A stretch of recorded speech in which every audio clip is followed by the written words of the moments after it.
Focus ka ba sa buhay? Purihin ang Diyos sa pagdiriwang natin ngayon ng dakilang kapestahan ng Epipanya o ang pagpapakita ng Panginoon. Nakita ng mga pantas mula sa silangan ang kanyang tala, kaya hinanap nila siya upang sambahin. Ito po ang inyong lingkod, Sister Lines ng Daughters of St. Paul. Buksan na natin ang puso at isip sa paggabay ng banal na spirito upang maunawaan ang mensahe ng mabuting balita ngayon.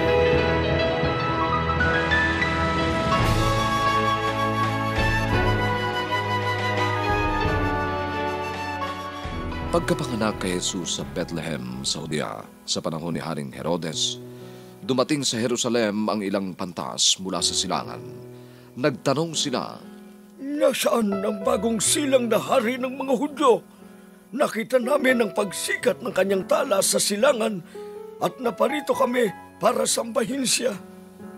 Nang marinig ito ni Herodes, naligad siya at ang buong Jerusalem.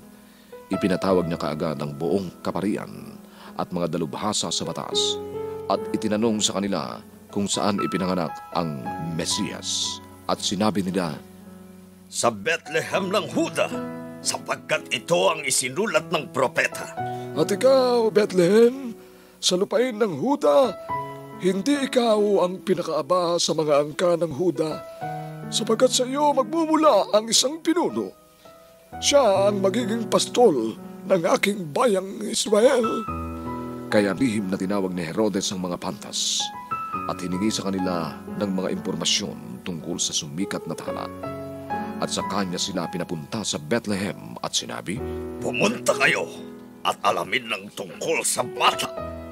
Pagkakita ninyo sa kanya, bumalik kayo sa akin para makapunta rin ako sa kanya at makasamba." Umalis sila pagkarinig nila sa hari. Nagpauna sa kanila ang tala na nakita nila sa silangan at tumigil ito sa itaas ng lugar na kinaroroonan ng sanggol. Labis na natuwa ang mga pantas nang makita nilang muli ang tala. Pumasok sila sa bahay at nakita nila ang sanggol kasama ni Mariang kanyang ina. Lumuhod sila at sumamba at binuksan ang kanilang mga mamahaling dala at hinandugan siya ng mga regalong ginto, kamanyang at mira. At nag-iba sila ng daan pag-uwi nila sa kanilang lupain dahil pinilinan sila sa panaginip na wag nang bumalik kay Herodes.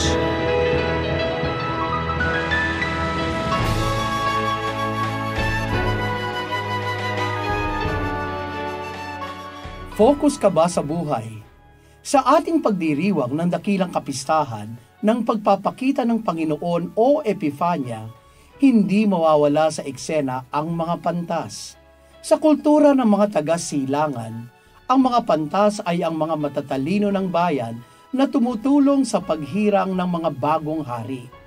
Sa kabilang banda, para naman sa ebanghelistang si Mateo, ang mga pantas ay sumasagisag sa mga dayuhan na kumikilala sa Diyos ng Israel sa pamamagitan ni Jesus. Natunghayan natin sa mabuting balita na ang mga pantas mula sa silangan ay focus sa kanilang paghahanap sa bagong silang na hari ng mga Hudyo. Marami silang pinagdaan ng mga pagsubok.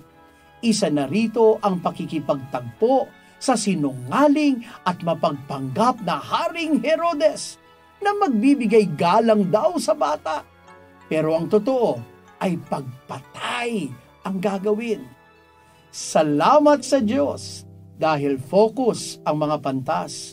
Sa pamamagitan ng panaginip ay nakinig lamang sila sa Diyos at hindi sa mapanlinlang na Herodes.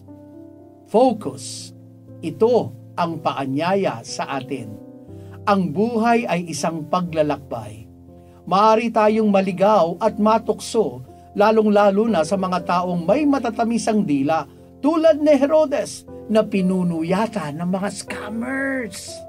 Maging focus at huwag panghinaan ng loob. Sa gabay ng Panginoon, tularan natin ang mga pantas na porsigido na makamtan ang nais. Amen. Mga kapanalig, support Pauline's online ministry.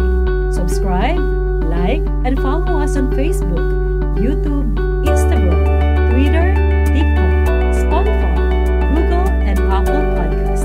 Maraming salamat po. At sa lahat na nagme-message sa amin na humihingi ng panalangin,